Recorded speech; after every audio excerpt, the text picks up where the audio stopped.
I grew up in the Quad Cities, went to Bettendorf High School, and then went to college at University of Wisconsin-Madison. After that, I did a lot of traveling and just kind of working abroad, teaching English in other countries. My grandfather, he kind of roped me into helping him with this idea that he had to start a market in the Florissante neighborhood where he grew up, which is located in Moline. And I started going into his office to help him secure vendors and get a website going, get press releases put out, and it just turned into a now 5-year project that I'm still involved in. And also that summer I met my husband. So you mentioned Mercado on 5th being the 5-year project. Could you tell us more about that? Absolutely. His idea behind it was to spur economic development in that neighborhood, which is mostly Hispanic. About 75% of the residents there identify as Hispanic. And when he grew up, it was like that as well. So he is a successful businessman, and his company, Group O, has become one of the largest Hispanic-owned businesses in the U.S. So this is kind of a way to give back and spur some of that entrepreneurial spirit, so providing a platform for people to start their businesses, but also to provide a gathering space for the Hispanic community, because there really aren't that many places that are just for the Hispanic community that really celebrate the culture and bring everybody together in a public space. So we definitely feel that we've accomplished those two things. In the background, we are helping aspiring entrepreneurs to get all their licenses and get everything in order they can dreams of starting a business. We've helped over 25 new businesses. Actually, that number has probably gone up in the last 2 weeks because we have some new vendors that we've helped this year. So definitely over 25 new businesses, all of them minority owned. So we're very proud of that fact. Back in 2016, we noticed that a lot of people did not have their food sanitation management license, which is required to have a food business or be a manager in a kitchen. The class was not offered here in Spanish, so people had to go to Chicago to take that class, and it is over 2 Saturdays, so it's a little bit of a hassle. So we decided to start that class here, and so far we've gotten dozens of people passed with that certification. So not only helping Mercado vendors and business owners, but also managers of restaurants around here. Also, we started a minority business grant program. So far we have given away over $62,000 to minority-owned businesses. They can apply for up to $1,000 for purchasing equipment that they need for their business. So we've helped fund Mercado vendors and non-Mercado vendors. People wanting to purchase a POS system or a generator or like food warmers, but then also like a computer, industrial sewing machine, even a braille machine. So a lot of things have been purchased through that grant. We also have collaborated a lot with the Small Business Development Center. We are very lucky to have a Small Business Development Center here in the Quad Cities. They do provide free business services to existing and aspiring business owners. But previously did not offer any services in Spanish. So we did start by translating some of their free workshops into Spanish and getting the word out to all of our community. Those were well received. So they actually hired on our Mercado intern as a graduate assistant with the Small Business Development Center, and they've continued with another Spanish-speaking graduate assistant. And now they're looking for a full-time Spanish-speaking business service provider. So, and then not only that, they have inspired 4 other small business development centers across the state of Illinois to hire Spanish-speaking providers. So we're happy that we're helping to break down the barriers to those free services. I think you touched on this a little bit, I believe, but could you run through again how the idea for the Mercado on 5th started and why you chose to only do it once a week? Well, yeah, like I said, the idea started from my grandfather. I will say we did not really envision a night market at first. I don't actually know exactly what his vision totally was. All he had was a logo and a space by the time he brought me on. So it has really taken on a life of its own since then. First starting with the decision to be a night market. That came from my time in Thailand, where night markets are so popular. So we made that decision very last minute, just not wanting to compete with the farmers market, and just create something more lively with music and things like that. So that was a very late decision, and I think a good one. It has made us, it's a huge part of of what we are. And how people enjoy the Mercado. The decision to do it once a week was to create that community and that consistency. We did consider once every 2 weeks or once a month, especially when it just got to get just a lot of work for all the volunteers.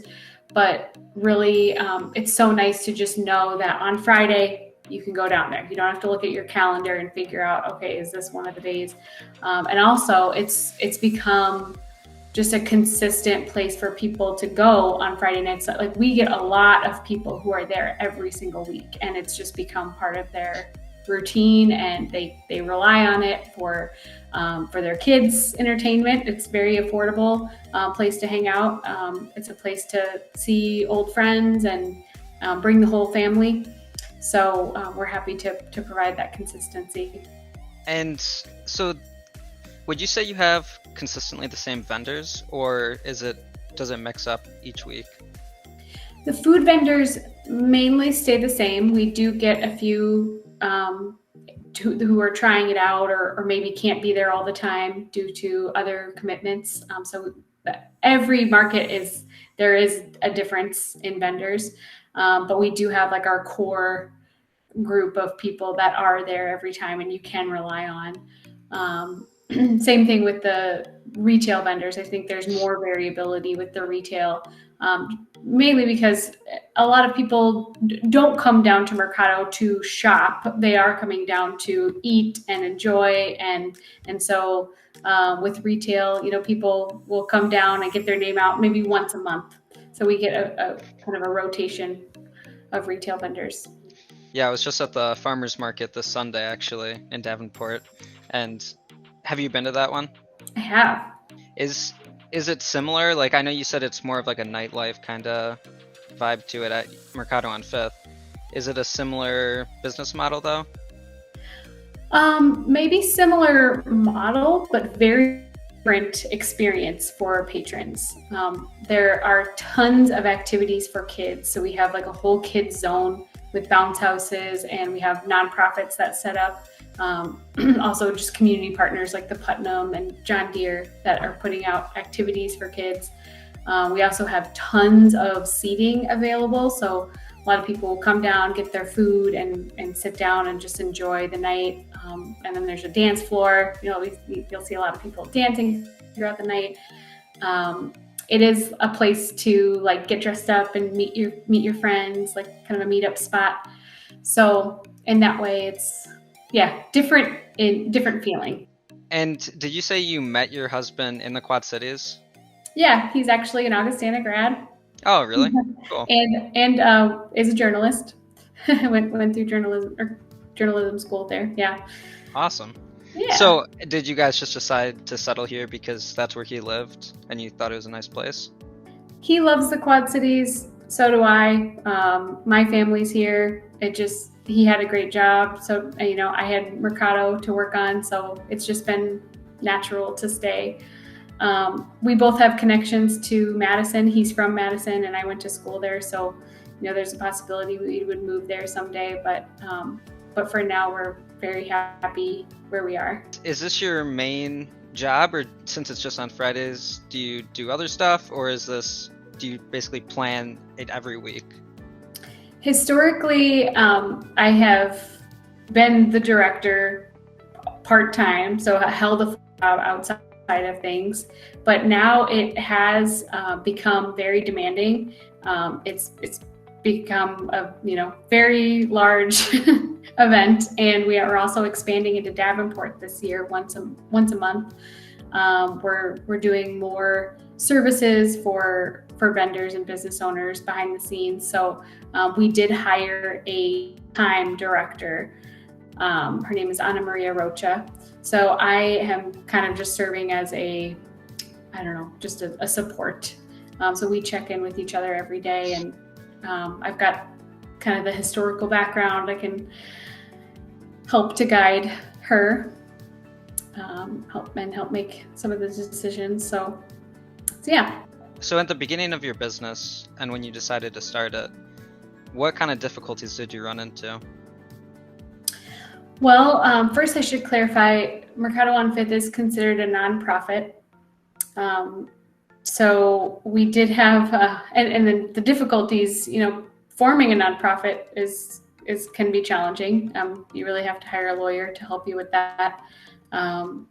We, at the very beginning, I would say it was hard because we didn't have the businesses that we envisioned lining Fifth Avenue. They didn't exist. So first year we did a pilot, just a 10-week pilot season in 2016, and there was one taco truck.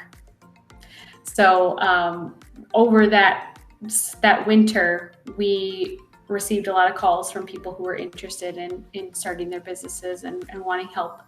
And that's when all those services got started up. So we really had to kind of create the environment slowly, but it's coming to its own. In starting this non-for-profit, what kind of advice would you have for anybody else trying to do a similar thing? One of our biggest secrets to success is just including more people in events. For example, if we book, two bands, they have their own, there's two different fan bases that are going to come, or a dance group that has, 30 people in it. We often book a dance group it's called the Quad Cities Ballet Folklorico. The dancers are anywhere from ages 4 to 18, and so they bring their whole families.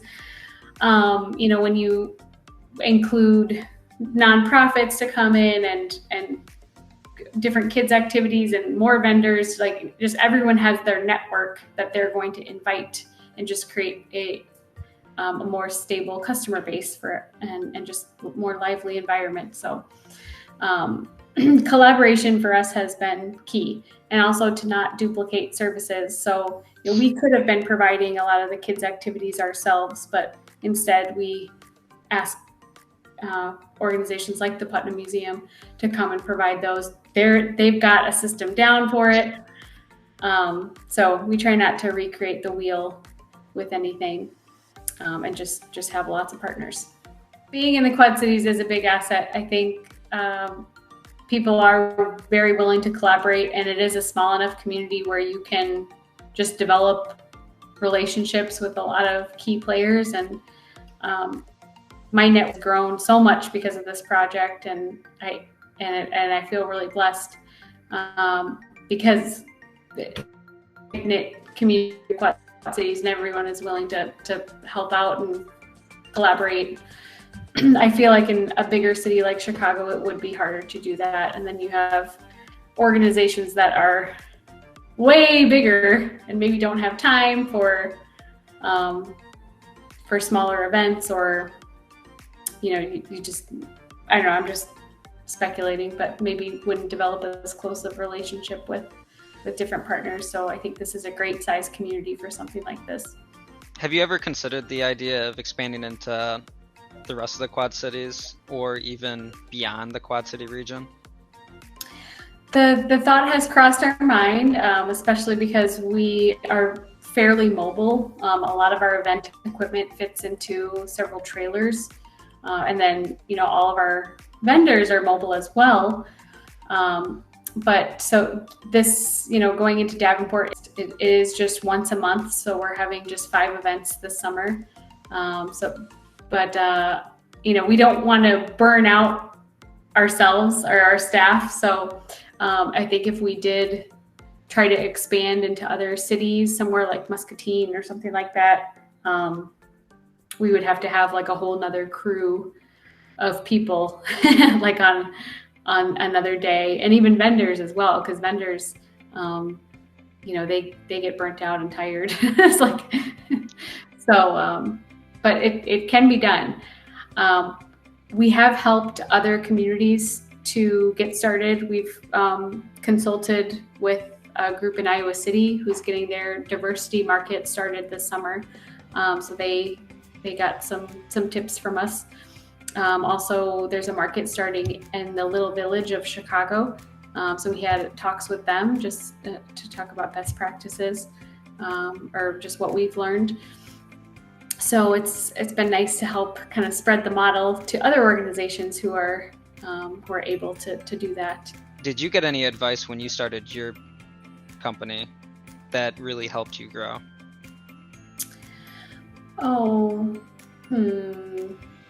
I'm sure I did.